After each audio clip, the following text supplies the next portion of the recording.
Welcome સંપૂર્ણ ગુજરાત. સંપૂર્ણ ગુજરાતમાં આપનું સ્વાગત છે.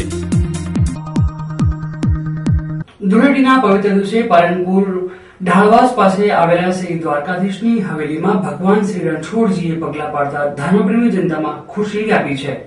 પાલનપુર ઢાળવાસ પાસે આવેલી 100 વર્ષ જૂની ભગવાન શ્રી રણછોડરાયની હવેલીનું હાલમાં સમારકામ ચાલી રહ્યું છે, જેમાં વર્ષોથી રણછોડ ભગવાનનું સ્થાનક આવેલું છે. અહીંયા ધૂળેટીના દિવસે ફૂલ દોર કાર્યક્રમ યોજાયો હતો.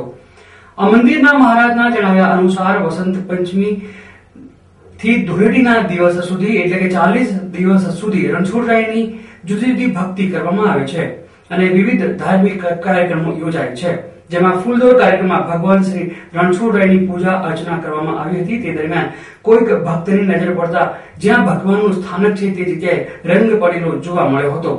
આ મંદિરમાં ધૂળેટીના દિવસે કોઈ પણ ભક્તે ગુલાલ કે રંગ નાખેલ ન હતો, તો પછી તે રંગ આવ્યો ક્યાંથી તેવો પ્રશ્ન ધાર્મિક આસ્થા ધરાવતા ભક્તોમાં ઉઠ્યો હતો. આ જગ્યાએ ભગવાને પોતે જ હોળી ખેલ્યા છે તેવું મંદિરના પૂજારીએ જણાવ્યું હતું.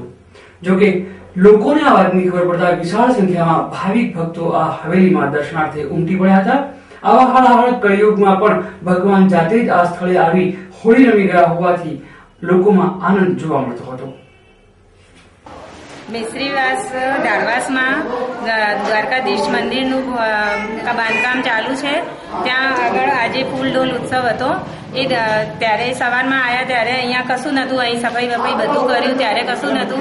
અને જ્યારે ફૂલડોલ ઉત્સવ ચાલતું હતું ને બધા જમણવાર ચાલતું હતું એ દરમિયાન અહીંયા અચાનક કલર દેખાયો અને ભગવાન હોળી રમીને ગયા હોય એવું દેખાયું બધાને. અને રીતસર અમે જોયું અને ઉપર બી છે અને અહીંયા નીચે બી છે.